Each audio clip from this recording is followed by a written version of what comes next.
الحمدللہ رب العالمین والصلاة والسلام علی سید المرسلین اما بعد فاعوذ باللہ من الشیطان الرجیم بسم اللہ الرحمن الرحیم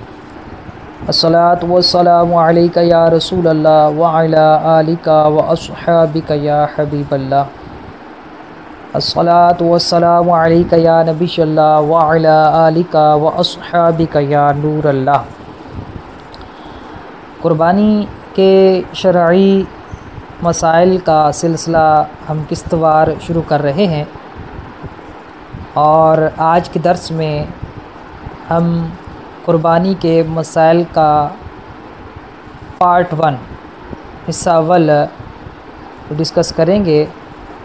اور پہلے کی طرح جس طرح ہم نے یہ سلسلہ مسائل کا چلایا تھا رمضان المبارک کے اندر، روزوں کے حوالے سے، اعتکاف کے حوالے سے اور فطرانے کے حوالے سے، عید الفطر کے حوالے سے، تو انشاءاللہ العزیز ہم اب یہ قسط وار سلسلہ قربانی کے متعلق چلائیں گے، اور پھر انشاءاللہ اس کے بعد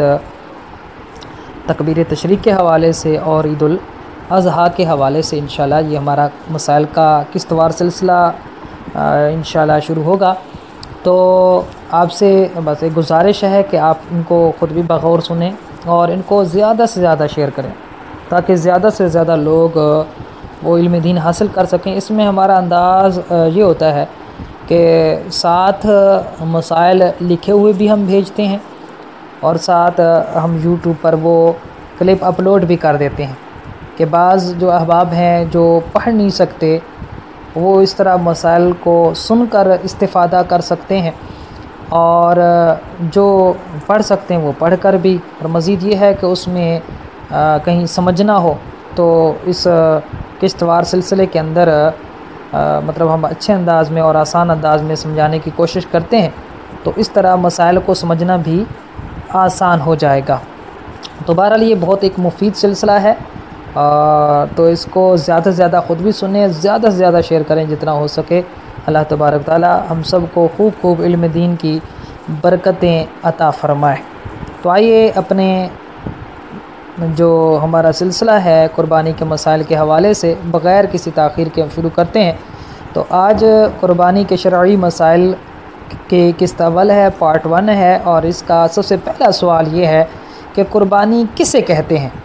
تو اس کا جواب یہ ہے کہ مخصوص جانور کو مخصوص دن میں اللہ پاک کی بارگاہ میں قرب حاصل کرنے کے لیے یا نیکی کی نیت سے ذبح کرنا قربانی کہلاتا ہے۔ مخصوص جانور جیسا کہ پالتو جانور بکری ہے اور بکری کی جنس سے، جیسے بھیڑ اور یہ ساری چیزیں، اس کے علاوہ پھر گائے اور بھینس ہے اور اونٹ ہے، تو یہ مخصوص جانور ہیں۔ مخصوص دن وہ آپ سمجھتے ہیں کہ 10 ذوالحجہ، 11 اور 12 میں اللہ پاک کی بارگاہ میں قرب حاصل، نزدیکی حاصل کرنے کے لیے یا پھر نیکی کی نیت سے ذبح کرنا، یہ قربانی کہلاتا ہے۔ اچھا، بعض لوگ اس کو پڑھتے ہیں ذبحہ، تو درست لفظ ذبح ہے، یعنی ہا پر بھی جزم ہے، با پر بھی جزم ہے۔ دوسرا سوال یہ ہے کہ قربانی کا شرعی حکم کیا ہے؟ جواب یہ ہے کہ قربانی کبھی واجب ہوتی ہے اور کبھی سنت ہوتی ہے، کبھی نفلی قربانی ہوتی ہے۔ تیسرا سوال یہ کہ قربانی کس پر واجب ہوتی ہے؟ تو اس کا جواب یہ ہے کہ ہر مسلمان مرد و عورت جو بالغ ہو، مقیم ہو یعنی وہ مسافر نہ ہو، مالک نصاب ہو اور آزاد ہو، تو اس پر قربانی واجب ہوتی ہے۔ تو اس سے یہ بات بھی معلوم ہو گئی کہ قربانی اس پر واجب ہوگی جس کے اندر 5 شرائط پائی جائیں گی۔ پہلی شرط یہ ہے کہ وہ مسلمان ہو، دوسری شرط یہ ہے کہ وہ مسافر نہ ہو، مقیم ہو، تیسری شرط یہ ہے کہ وہ آزاد ہو، غلام نہ ہو۔ فی زمانہ بہرحال اس کی حاجت نہیں ہے کیونکہ فی زمانہ غلامی کا دور ختم ہو گیا۔ چوتھی شرط یہ ہے کہ وہ بالغ ہو، نابالغ نہ ہو۔ پانچویں شرط یہ ہے کہ وہ مالک نصاب ہو، وہ شرعی فقیر نہ ہو۔ اچھا، یہاں پر ایک چیز وہ میں بتاتا چلوں کہ بعض پوچھتے ہیں کہ کیا پاگل پر قربانی ہوگی؟ تو یاد رہے کہ پاگل بھی نابالغ کے حکم میں ہے، جس طرح نابالغ پر قربانی واجب نہیں ہے، اسی طرح پاگل شخص پر جو مطلب مستقل سے ہی پاگل ہے یا قربانی کے دنوں میں وہ پاگل ہو گیا ہے تو اب اس پر بھی قربانی واجب نہیں ہوگی۔ چوتھا سوال یہ ہے کہ اگر نابالغ مالدار ہو تو کیا اس پر قربانی واجب ہوتی ہے؟ تو جواب یہ ہے کہ نابالغ اگرچہ مالدار ہو اس پر قربانی واجب نہیں ہوتی۔ پانچواں سوال یہ ہے کہ اگر عورت وہ مالدار ہے تو کیا اس پر قربانی واجب ہوگی؟ تو جواب یہ ہے کہ اگر کوئی عورت مسلمان ہو، بالغ ہو، مقیم ہو، آزاد ہو اور وہ مالک نصاب ہو، شرعی فقیر نہ ہو، مالدار ہے، تو اب مرد کی طرح اس پر بھی قربانی واجب ہوگی۔ چھٹا سوال یہ ہے کہ قربانی والے مسئلہ میں مالک نصاب ہونے سے کیا مراد ہے؟ اس کا جواب یہ ہے کہ قربانی والے مسئلہ میں مالک نصاب ہونے کا مطلب یہ ہے کہ قربانی کے دنوں میں اس شخص کے پاس 7.5 تولے سونا یا 52.5 تولے چاندی یا 52.5 تولے چاندی کی مالیت کے برابر رقم ہو یا 52.5 تولے چاندی کی مالیت کے برابر مال تجارت ہو یا 52.5 تولے چاندی کی مالیت کے برابر حاجت اصلیہ سے زائد سامان ہو اور اس پر اتنا قرضہ نہ ہو کہ جس کو ادا کرنے کے بعد نصاب باقی نہ رہے، تو اب یہ مالک نصاب ہے، اس پر قربانی واجب ہوگی۔ اب سوال یہ ہوتا ہے کہ چونکہ اس کے اندر حاجت اصلیہ کا ذکر آیا تو حاجت اصلیہ سے کیا مراد ہے؟ یہ 7واں سوال ہے۔ تو جواب یہ ہے کہ حاجت اصلیہ سے مراد وہ چیزیں ہیں کہ جن کی عموماً انسان کو ضرورت ہوتی ہے اور ان کے بغیر گزر اوقات میں شدید تنگی اور دشواری ہوتی ہے، جیسے رہنے کا مکان، پہننے کے کپڑے، سواری جیسے کہ موٹر سائیکل، گاڑی وغیرہ ہے، علم دین سے متعلق کتابیں، پیشے سے متعلق اوزار، خانہ داری کا ضروری سامان وغیرہ، یہ سب حاجت اصلیہ میں شامل ہے۔ اور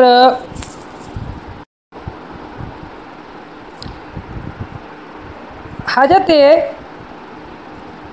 اصلیہ کی تعریف پر غور کرنے سے معلوم ہوگا کہ یہ چیزیں جو ابھی میں ذکر کروں گا یہ حاجت اصلیہ میں داخل نہیں ہوں گی۔ تو اگر ان کی قیمت دیگر نصاب کی چیزوں کے ساتھ مل کر 52.5 تولے چاندی کی مالیت کے برابر ہو گئی تو قربانی واجب ہو جائے گی۔ جیسا ہے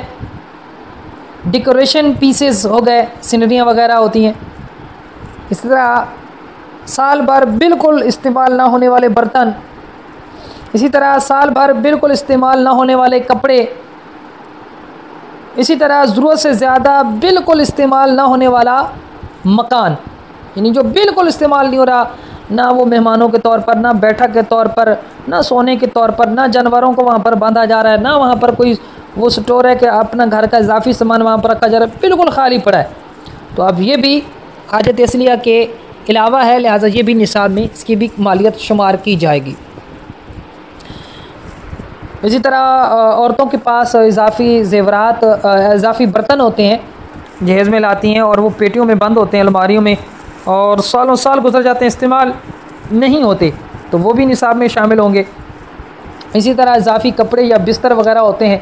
جو بالکل استعمال نہیں ہوتے، ایک تو یہ کہ سال بھر میں اگر ایک دفعہ بھی استعمال ہو جاتے ہیں تو وہ نصاب میں شمار نہیں ہوتے، وہ حاجت اصلیہ میں آتے ہیں، اور جو بالکل استعمال نہیں ہوتے وہ حاجت اصلیہ میں نہیں آئیں گے اور وہ نصاب میں شمار کیا جائے گا۔ 8واں سوال یہ ہے کہ کیا مقروض پر قربانی واجب ہوتی ہے جس نے قرض لے رکھا ہو؟ تو جواب یہ ہے کہ اگر مقروض کے پاس موجود کل نصاب میں سے قرض کو نکال کر اتنا مال باقی بچے جو 52.5 تولے چاندی کی مالیت کے برابر ہو تو پھر قربانی واجب ہوگی، اور اگر قرض کو نکالنے کے بعد اتنا مال باقی نہ بچے تو قربانی واجب نہیں ہوگی۔ 9واں سوال یہ ہے کہ اگر کوئی شخص صاحب نصاب ہو لیکن اس نے سابقہ کسی سال میں زکوٰۃ نہ دی ہو یا سابقہ کسی سال قربانی نہ کی ہو، تو اگر اس کی سابقہ سال کی زکوٰۃ کو یا سابقہ سال کی قربانی کے جانور کی قیمت کو اس کے موجودہ نصاب میں سے نکالا جائے تو اب نصاب باقی نہیں بچتا، تو کیا ایسے شخص پر قربانی واجب ہوگی یا واجب نہیں ہوگی؟ تو اس کا جواب یہ ہے کہ ایسے شخص پر قربانی واجب نہیں ہوگی، لہٰذا یہ پہلے سابقہ سال کی زکوٰۃ ادا کرے گا،